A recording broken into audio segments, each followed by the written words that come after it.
All right, Paul McMillian just did a great presentation here at Unity Village Chapel Fine Arts Gallery. First of all, what was the name of that presentation?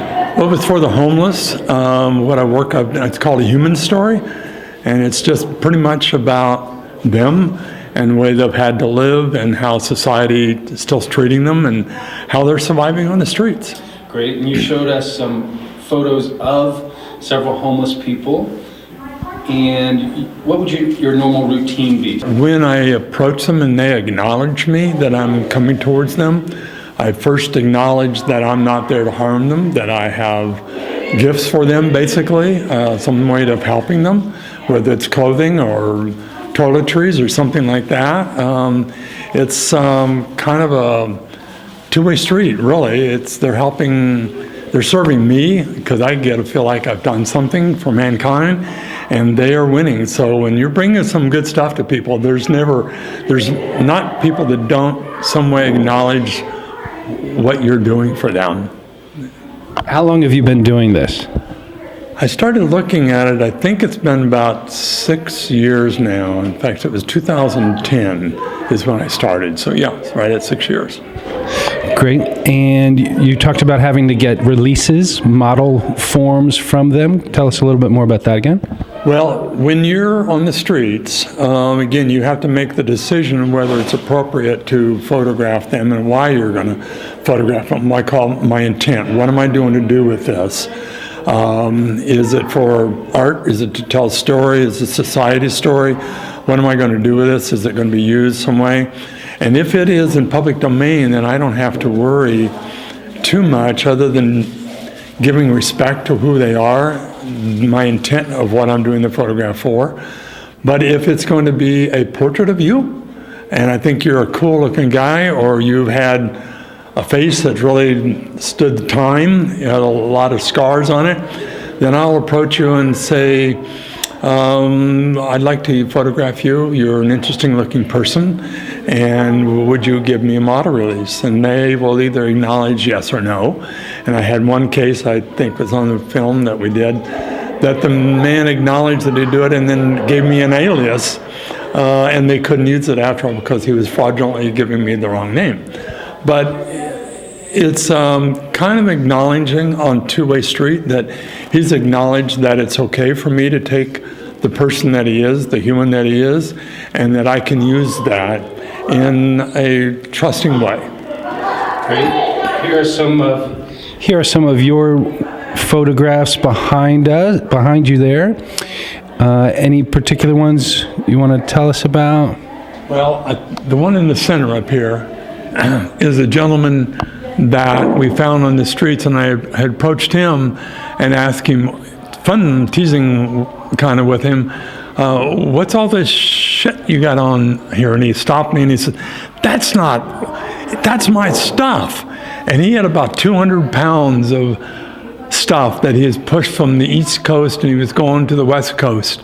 And it's quite an interesting story. The fellow to the left is a fellow that gave me an alias on his name, and we used it in a brochure, and he was compensated, but he actually signed it with his alias on the street, which was kind of interesting, we found out. And I love the one on the right up there. It's the contrast between a homeless man and a very fit man in society, if you will, in Venice Beach. Wow. So, is there a story with these shoes here?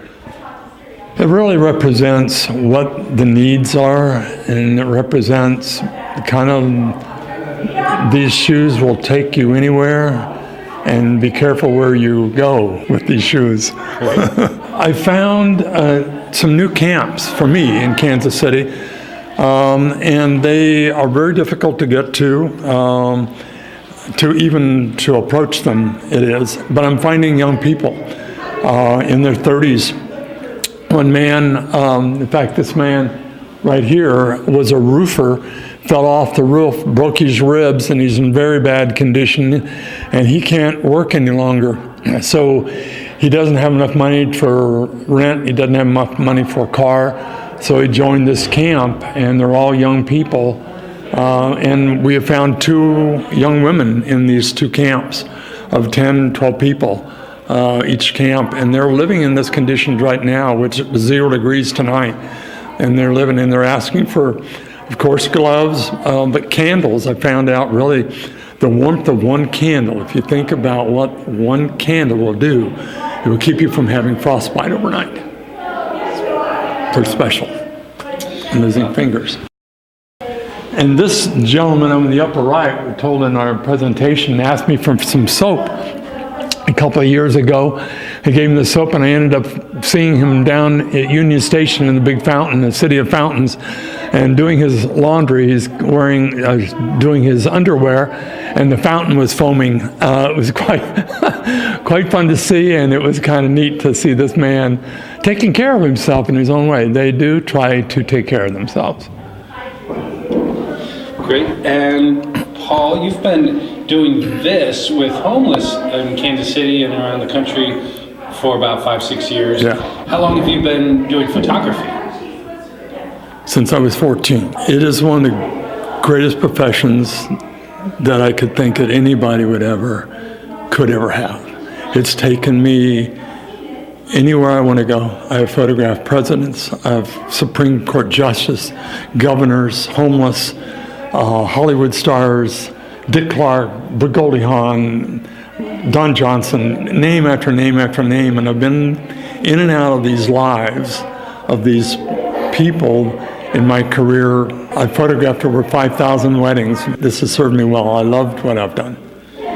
Be with yourself, know yourself, and once you do, you'll understand how you can help yourself and others. Fantastic.